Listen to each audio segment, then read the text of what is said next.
بندے کا کچھ نہ کچھ پروٹوکول ہے. جس کے 3 شاگرد بھی ہیں نا وہ بھی بڑی مصیبت میں ہے کہ جوتے کوئی دوسرا ہی اٹھائے گا, چاہے 3 ہی ہوں. وہ جس نے ڈرائیور رکھ لیا ہے نا, چلو اللہ نے توفیق دی, تیرے پاس پیسے تھے, تو نے ایک آدمی کو ڈرائیونگ پہ رکھا. اب اس کا خیال ہوتا ہے کہ گاڑی کا شیشہ بھی نا, میرا دروازہ بھی ڈرائیور ہی بند کرے, کیونکہ یہ تنخواہ جو لیتا ہے. او خدا کے بندے, یہ مفت کی مصیبت ہے, اپنے گلے ڈال لی ہے پروٹوکول کی, اس سے باہر آنا چاہیے. زندگی میں انسان خیال کرے. جی مجھ سے کچھ کہے؟ اچھا, کسی نے اگر کبھی ہمارے ساتھ ربط کیا ہے تو وہ بندہ محسوس کرے, ہماری طبیعت بوجھ نہ بنے, ہمارا لہجہ, ہمارا انداز خوبصورت ہو. اللہ تعالیٰ کسی بندے کو اگر کوئی چیز عطا کرتا ہے تو اپنے فضل سے عطا کرتا ہے. گھر میں 4 لوگ ہوتے ہیں, 4 بیٹے, سب کی آواز خوبصورت نہیں ہوتی. ایک بھائی کی سریلی ہوتی ہے, اللہ اسے نعت خواں بنا دیتا ہے. اب یہ سریلی آواز پیسوں سے بھی نہیں ملتی, محنت سے بھی نہیں ملتی, خدا کے.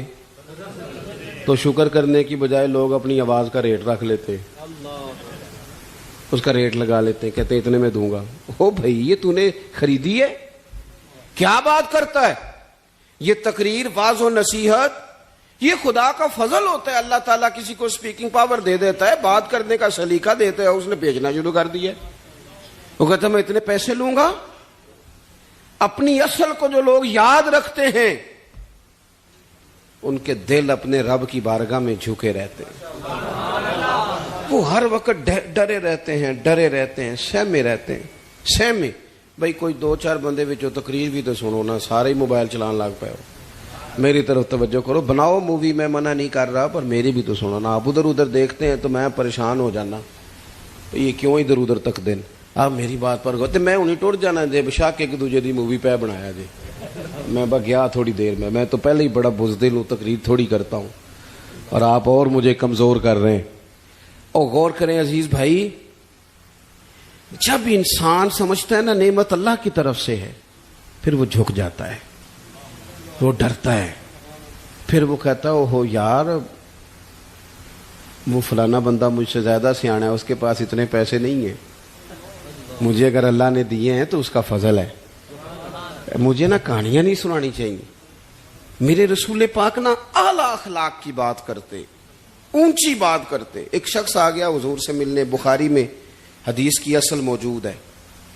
عرب کے لوگ چونکہ اپنے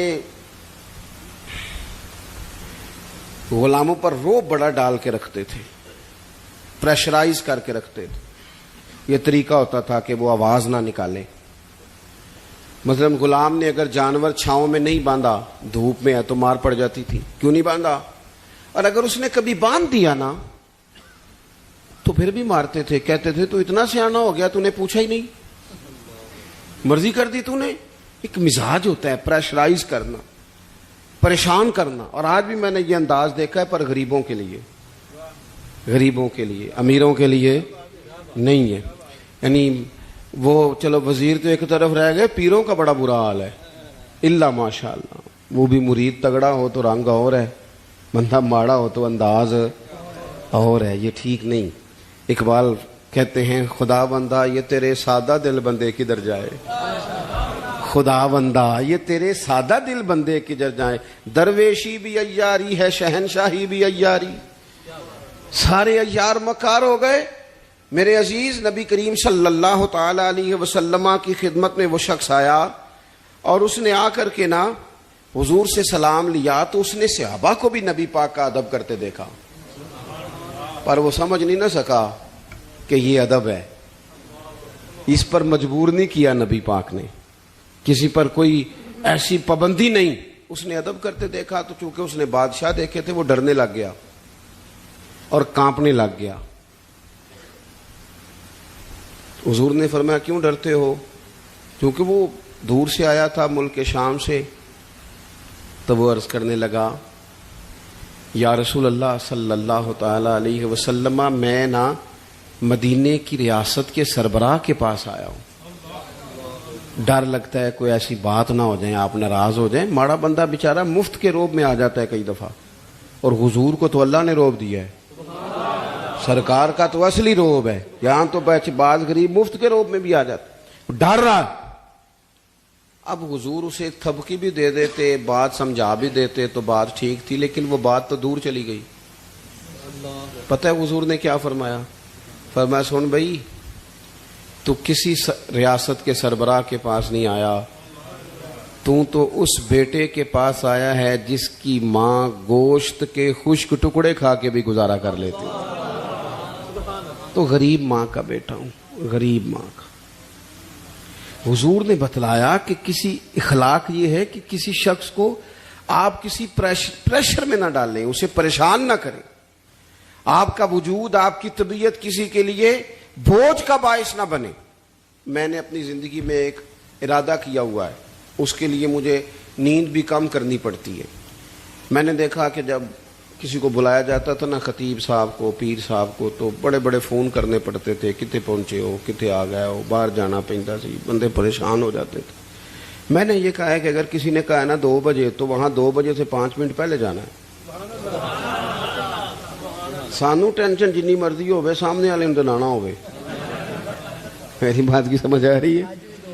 ہوتا کیا ہے, نہیں آپ کا تو خیر کوئی ایسا لیٹ نہیں ہوا, اللہ آپ کو جزا دے, اور میرے خوشی ہے آپ نماز پڑھ رہے تھے, یہ خوشی ہے. اور بڑی خوشی ہے کہ آپ نے جلدی سے نماز پڑھ لی, ورنہ اللہ خیر کرے. ویسے میں کو تھوڑے جو بھی ویکھے جنہیں نہیں پڑھی, چلو کہڑا تساں کسی نہ گل کرنی ہے. ایک بات یاد رکھنا, کوئی نہیں اجر ملے گا محفل میں آنے کا, بالکل نہیں. ایسے اپنے آپ کو جھوٹی تسلیاں نہ دیا کرو. فرض پہلے ہے اور نفل, یہ کوئی کہانی نہیں کہ آپ محفل بڑی تگڑی کرائیں اور فلانا کم. مجھے ایک دفعہ ایک صاحب نے کہا جی 22ویں محفل ہے یا 21ویں ہے, آپ کو بلانا ہے, پہلے فلاں بزرگ آئے, فلاں عالم آئے. تو میں نے کہا نماز پڑھتے ہو؟ کہنے لگا نہیں, دعا کریں. تو میں نے کہا آج کے بعد نہ کسی کو بتانا کہ اتنے علماء کو میں نے دعوت دی ہے. وہ کہیں گے اتنے مولوی مل کے بھی اسے نمازی نہیں بنا سکے. تو اس لیے یہ اصل پہ آئیں. کیا مطلب؟ اس کا مطلب ہے کہ نماز پڑھی نہ جائے اور باقی سارے کام کیے جائے. نماز اصل ہے, نماز روح ہے. اور حضور ناز سے بھی بڑے راضی ہوتے ہیں, پر میرے نبی نے فرمایا نماز تو میری آنکھوں کی ٹھنڈک ہے. تو جب تو نماز پڑھتا ہے حضور کی آنکھیں ٹھنڈی ہوتی ہیں. یہ تو کر نہیں رہا اور باقی تو ادھر ادھر بھاگتا پھرے, تو یہ اضافی بات. تو میرے عزیز, ایک تو حضور نے ہمیں یہ اخلاق دیا کسی کو تکلیف نہ دیں, کوشش کریں. ایک دفعہ نا ایک صحابی نے نبی کریم علیہ الصلوۃ والسلام سے کہا میرے گھر کھانے کے لیے آئیں. اس نے دیکھا کہ حضور پر بظاہر کچھ آثار ہیں بھوک کے, کئی دنوں سے کھانا نہیں کھایا. چہرہ دیکھا اس نے تو بندے گنے حضور کے پاس کتنے بیٹھے ہیں, تو 4 لوگ بیٹھے تھے. اس نے فٹافٹ گھر جا کے کہا 5 لوگوں کا کھانا پکا دے. 5 لوگوں کا کھانا پک گیا. اب وہ حضور کو دعوت دینے آئے. آپ کو پتہ ہے آج کل لڑکے والوں نے جہیز مانگنا چھوڑ دیا ہے, پتہ جی کہ نہیں؟ میں تم خبر دے رہا ہوں, یاد رکھیا جی. وہ کہندے نے اسی جہیز نہیں لینا, بس تسی 600 منڈے جی بچے بندے دی روٹی پکا چھڑنی ہے. 600 دی تے روٹی مینیو اسی دیاں گے. وہ ویکھو جی وہ منڈے نے روز آنا ہے تے منڈے دے یاراں نے تے گھروں نہیں روٹی لبدی, کبھی نہیں کھائی. آپ کبھی دیکھیں بیٹی کے باپ کو, وہ کھانے والی لائنوں پہ یوں پھر رہا ہوتا ہے جیسے کوئی بندہ پاگل ہو گیا. دعائیں کراتا ہے, پیر صاحب دعا کرنا, اور میری عزت رہ جائے, کتے روٹی نہ تھوڑ جائے. ساری زندگی کے تانے بیٹی کے لیے. کیوں تکلیف دیتے ہو کسی کو؟ گھر روٹی نہیں ملتی, دعائیں کراتے پھرتے ہیں. دعائیں والا دیوانوں کی طرح بیچارہ وہ کناتوں کے اندر پھرتا ہے کہ یا اللہ روٹی پوری ہو جائے. غریب آدمی ہوں, بیٹی نے گھر جانا ہے, پھر ایک دیکھ ساتھ بھی بھیجنی پڑتی ہے. ساتھ بھیجو گے تو عزت رہے گی. اور گھر کھانا نہیں کھاتے ہم, کیوں تکلیف دیتے ہو کسی بیٹی والے؟ کیوں ہم پریشان کرتے ہیں؟ کیوں اس طرح کی آزمائشوں میں ڈالتے ہیں جس سے سامنے والا بیچارہ آزمائش میں آ جائے؟ حضرت ابو شعیب رضی اللہ تعالیٰ عنہ حضور کے ساتھ 4 لوگوں کو گن کے گئے, کھانا گھر میں پکوا کے واپس آ کے عرض کی حضور روٹی پک گئی, آ جائیں. جب وہ واپس آئے تو ایک صحابی اور آ گئے تھے زیارت کے لیے, وہ بھی اٹھ کے ساتھ چل دیے. پتہ ہے حضور نے فرمایا, نبی پاک مالک ہے ہماری جانوں کے, حضور مالک ہے, مالک. حضور کے لیے تن من دھن ہر شے قربان تھی غلاموں کی. حضور 5 کیا 100 بندہ لے جائیں تو بسم اللہ کریں صحابہ.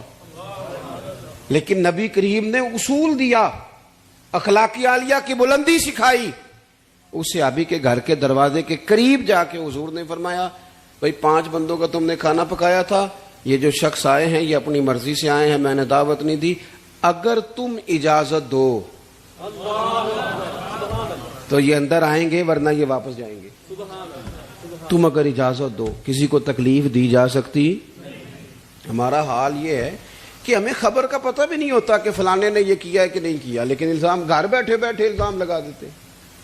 گھر بیٹھے, میں ایک جگہ پہ بیٹھا تھا, وہ کہنے لگے جی ایڈی چھیتی پیسے کمائے نہیں جا سکتے, کوئی رولا ہے وے. اور میں نے کہا کیا آپ, رب تو فرماتا ہے وَيَرْزُقْهُ مِنْ حَيْثُ لَا يَحْتَسِبُ, میں وہاں سے دے دیتا ہوں کہ بندے کا گمان بھی نہیں ہوتا. آپ کیسے کہہ سکتے ہیں, ہو ہی نہیں سکتا. کیسے آپ کے ذمہ لگایا اللہ نے بانٹنا, معاذ اللہ. ہم اپنے گھر بیٹھ کے لوگوں کو برا بھلا کہتے رہتے ہیں, سوچتے رہتے ہیں. حضور نے فرمایا تو کہے گا تو یہ آئیں گے ورنہ واپس جائیں گے. عرض کی حضور میری ماں قربان, میرا باپ قربان. حضور سارا کچھ ہی آپ کا ہے, بسم اللہ لے آئیں ساتھ. تو اخلاق یہ ہے کہ ہمارا مزاج دیکھو. بہت سارے ٹیچر ہیں وہ گھر جا کے بھی ٹیچر ہی بن جاتے ہیں. ان کا دل ہوتا ہے گھر والوں سے کون نکالو کتابیں سبق پڑھاؤں. او بھائی تو باہر ٹیچر تھا, خدا کے بندے, یہاں تو کسی کا بیٹا ہے, کسی کا شوہر ہے, بیوی بیچاری سویر سے بیٹھی ہے, اس نے تیرے ساتھ کچھ 4 باتیں کرنی ہیں. کس کو سنائے بات اپنی, تیرے لیے آئی ہے سارا کچھ چھوڑ کے. تو ٹائم دینے کو تیار نہیں, تو باہر ہنستا کھیلتا دوستوں کے ساتھ آیا ہے, گھر آتے تیرا موڈ خراب ہے. کیا مطلب ہے ان باتوں؟ اخلاق صرف لوگوں کو دکھانے کے لیے. جج صاحب کا خیال ہوتا ہے گھر جاؤں تو کوئی نہ کوئی فیصلہ ہی کر دوں.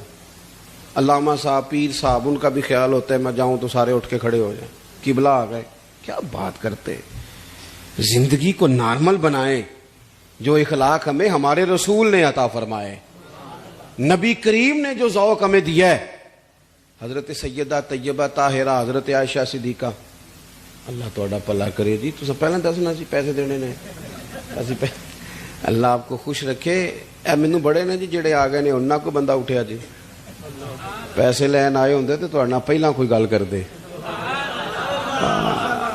اسی تے دل شل لین دے عادیاں, اور دل لیا ہے تو یاد بھی رکھنا, تم کو عادت ہے بھول جانے کی. اب ہو گیا جی, اللہ آپ کو خوش رکھے. آپ میری بات سنیں. اللہ تعالیٰ نے نا, میں نے اپنی زندگی میں, چونکہ میں قابل آدمی نہیں ہوں, میں کسان کا بیٹا ہوں, اور میں نے سادی اماں کے ہاتھ کی روٹیاں کھائی ہیں. بالکل غریب بہن بھائیوں کا بھائی ہوں, غریب رشتہ دار ہیں میرے. میں نے غریب پیر بھائی سنگی بھی زیادہ ماڑی ہے. اپنی زندگی میں ایک طے کیا ہے کہ نوٹوں شوٹوں کے چکر سے ذرا بچنا ہے. وہ بندہ گاں نکل جاتا ہے تو پچھلے لبدے رہ جاندے نے. پتہ کرو یہ کام ہی نہیں ہم کرتے. سانو تخت ہزارے دی لوڑ کی ہے, نالے کی لگے شہر بمبول دے نال, اسی تے اپنی بال کے سیکنے آ. سانو کی لگے کسے اور دے نال.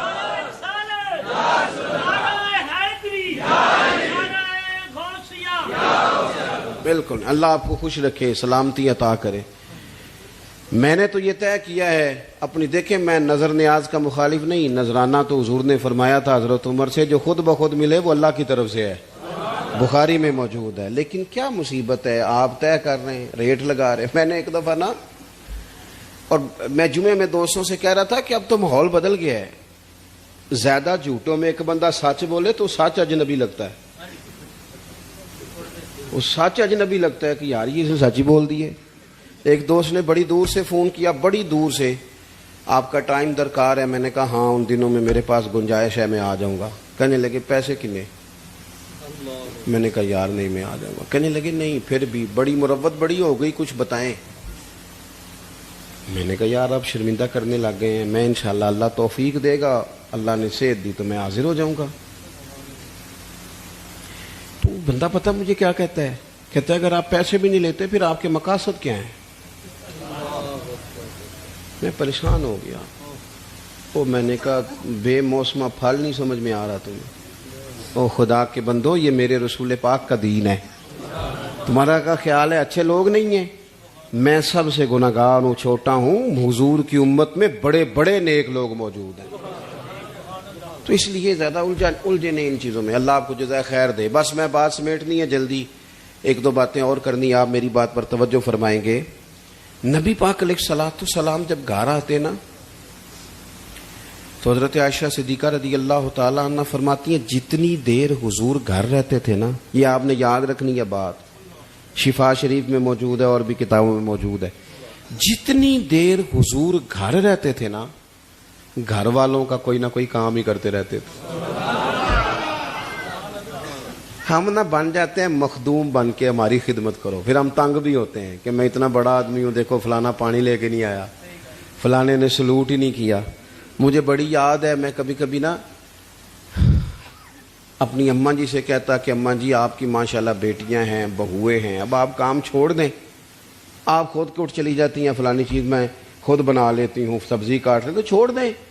تو مجھے اپنی والدہ کا ایک جملہ نہیں کبھی بھولتا. میری اماں جی مجھے کہنے لگی پتر جیڑا بہ جاتا ہے نا وہ پھر بہ ہی جاتا ہے، تھوڑا جہا میں ٹرن پھرن دیا کر، بندے دے جسم میں جان رہی، جیڑا بہ جاتا وہ. تو میں ویکھیا کئی بہ ہی گئے نے، کرم والے اٹھتے ہی نہیں، کوئی کام ہی نہیں کرتے. اے سی والا کمرہ، اے سی والی گاڑی، اے سی والا دفتر، وہ زندگی ساری ٹھنڈی کر لی انہوں نے. اور اقبال رو کے کہنے لگے لہو مجھ کو رلاتی ہے جوانوں کی تان آسانی.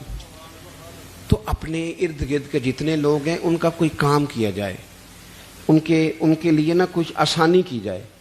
دیکھو حضور تکلیف نہیں دیتے تھے، گھر والوں کو بھی نہیں، دائیں بائیں والوں کو بھی نہیں.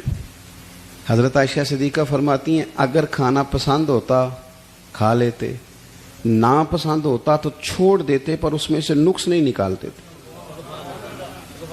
ایک آدمی کتنی دیر آگ کے سامنے کھڑا رہا ہے، کتنی تکلیف صحیح ہے، اور تنقید کرنے والے نے ایک منٹ میں کہہ دیا لے جا اٹھا کے، ساری زندگی نمک ہی نہیں ڈالنا آیا.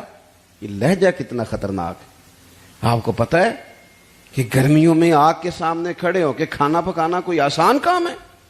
حضور علیہ الصلوۃ والسلام نے کہا کسی کا نا بندہ کوئی کام کر دے، کسی کو کوئی فائدہ ہو جائے، کسی کے لیے نفع بخش ہو جائے. تیسری بات،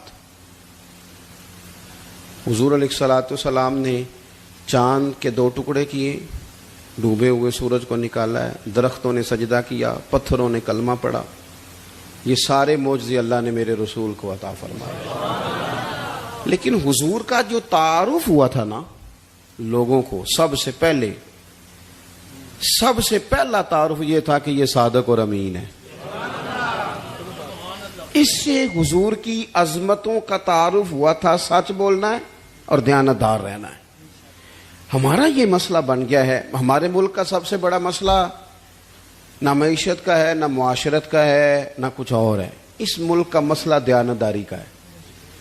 دیانتداری اور کرپشن بالکل اوپر نہیں، صرف ساری نیچے بھی مسئلہ ہے. ریڑی والا جو ہے نا، ریڑی والا وہ بھی صحیح پھل سامنے لگاتا ہے، اور جو غلط ملت ہوتے ہیں وہ اس نے دکھانے کے لیے وہ رکھے. اور اگر آپ نے کبھی چن کے وہ ڈالنے شروع کیا تو کہتا ہے میں سارے بیچنے نے، رلا کے دینے نے. تو بھائی پھر آپ کو رکھنے بھی ملا کے چاہیے تھے، رکھے علیحدہ ہے، دینے ملا کے. اگر دیانتداری، دیکھو پیسے تھوڑے ہوں لیکن اگر دیانتداری ہونا تو اللہ تعالیٰ ان میں برکت پیدا فرما دیتا ہے، اور تھوڑے معاملات پہ گزارا ہونے لگ جاتا ہے. اور ایک اور بات بھی ہمارے صوفیاء فرماتے ہیں رزق حلال میں صبر ہوتا ہے، تحمل ہوتا ہے، سکون قرار آ جاتا ہے. 2 4 5 ہزار میں بھی بندے کے دل میں ٹھہراؤ پیدا ہوتا ہے. اور یہ جو حرام ہے نا، یہ بھوک بڑھاتا ہے، ہرس بڑھاتا ہے، ہوس بڑھاتا ہے. اس سے پیاس بڑھ جاتی، اور کٹھے کرو. یہ جان نہیں چھوڑتا.